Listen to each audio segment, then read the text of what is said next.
Whenever you hear a bleep in TV or movies, do your ears instantly perk up, or am I the only nerd that feels that way? It's like, oh man, I know there's gonna be some good over there. I get excited about a bleep even if it isn't covering a swear word. I just said, I know there's gonna be some good content under there, but the bleep gave an otherwise boring sentence an electrifying jolt. Just the idea of a curse word is powerful.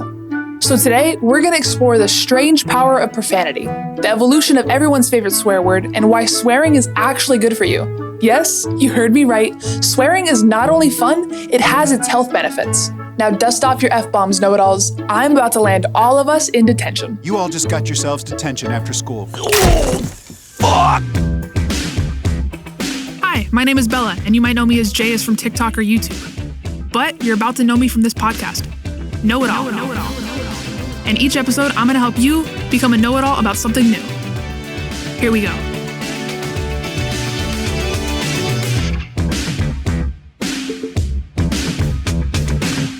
So how did I get on this swearing kick? Well, we'd have to go interview baby Bella for that information. If I remember correctly, I started swearing around the time I stopped wearing diapers. But now as an adult, I eagerly accept any and all opportunities to swear for my job, so I jumped at the chance to do this episode. I didn't just binge the new Netflix series, The History of Swear Words. I devoured all 6 episodes in one sitting like a bag of candy.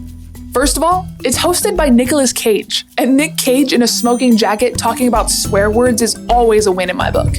And second of all, I like a good deep dive on the history of pretty much anything, up to and including shit. If you need evidence, see last year's entire episode about shit based on the docuseries Connected. I regret nothing.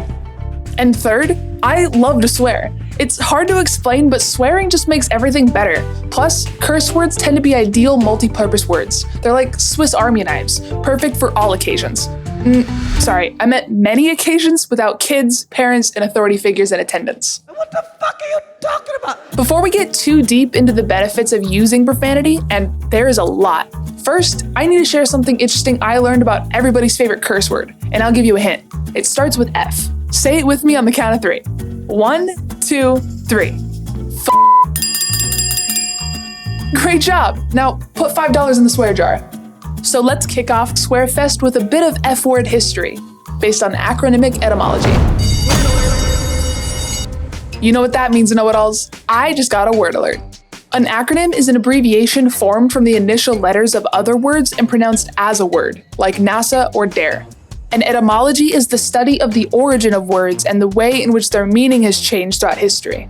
So acronymic etymology is the practice of using letters in a word to create its origin story. So there's an acronymic etymology that people think the word fuck came from a phrase, fornication under consent of the king.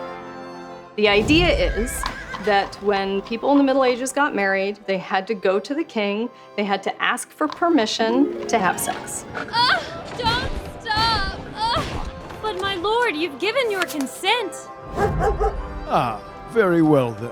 But guess what, know-it-alls? It's a good story, but sadly, it's not true. In reality, the F-bomb most likely comes from a Dutch verb meaning to blow, to strike, to hit. So if you ever get in trouble for using the F-word, you can just say you're using the original meaning.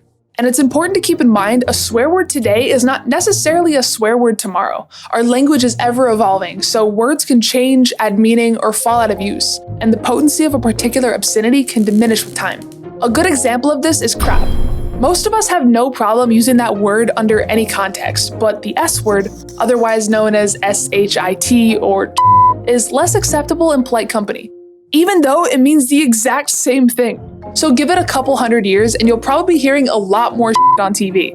I mean, we'll be dead, but whoever's watching TV in 2220 is in for a real show. But people don't just use profanity because they like colorful language. Even the most conservative among us have to admit that there's something primal, even arguably necessary, about swearing. There's a deeper, more emotional, evolutionarily old place that profanity comes from. Deep in the middle of the brain, a part of the brain that we share with other primates, with other mammals, with lizards. That's the part that leads you to swear when you stub a toe or when your favorite football team scores a touchdown. Honestly, it makes total sense to me that the lizard part of our brains is responsible for swearing. And it's another strong argument for why we should just say screw it and embrace the fact that profanity is here to stay. If you have a problem with evolution, take it up with Darwin, not somebody who just stubbed their toe. To me, the coolest benefit of swearing is that it's a pain reliever. Saying a curse word activates your fight or flight response, which leads to a surge of adrenaline, followed by a pain-relieving effect on your immune system. This was demonstrated in a famous experiment where one group of participants were allowed to swear and the other group wasn't, while trying to keep their hand in a bucket of ice water. And it's good news for us foul-mouthed monsters, because people who swore were able to hold their hands in ice water twice as long. However, if you already use a lot of profanity, you're probably desensitized to it and won't get the same level of pain relief. Still cool though. See? I feel better already. And that's not all. Please, you must listen to me. Oh, fuck it. What? Here's 7 more benefits of swearing thanks to the experts over at Psych Central. Cursing can give you a greater sense of power and control over a bad or negative situation. Swearing can also increase our sense of self-esteem when it's under attack. This in turn helps build our inner resilience and confidence during stressful or tense times. If you choose the right time and place, profanity can facilitate social bonding and indicate that we're open, trustworthy, and fun to be around, making us appear more genuinely likable and real to others. Fuck yes! Profanity can help keep people engaged. In a study of American TV shows, more swear words meant more popularity among viewing audiences. Swearing can amp up your workout. Tree Hugger reported that cursing during exercise can increase your performance, strength, and power. And last but definitely not least, swearing is cathartic. It doesn't take a scientist to know that swearing can help us express and release our feelings of anger, frustration, or sadness. It just makes us feel better, which is a pretty big benefit if you ask me. Alright, know-it-alls, that's it for today's episode. Now, you can use this information to make a PowerPoint in defense of swearing. So when your parents or one of your elders gets on your case about it, you can just say, but it's actually good for me. Hit me up on TikTok and Instagram at OnlyJayus or Twitter @NotJayus and let me know. What's your favorite substitute swear word? I'll start. Mine is fiddlesticks. I mean, come on, fiddlesticks? You might as well just take a Tylenol and leave the real swearing to the rest of us.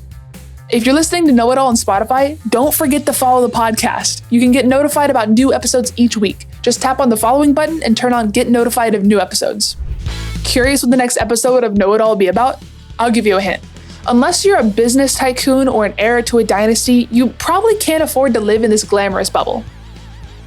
And remember, KnowItAll is weekly now. Join me again next week for a new episode of KnowItAll.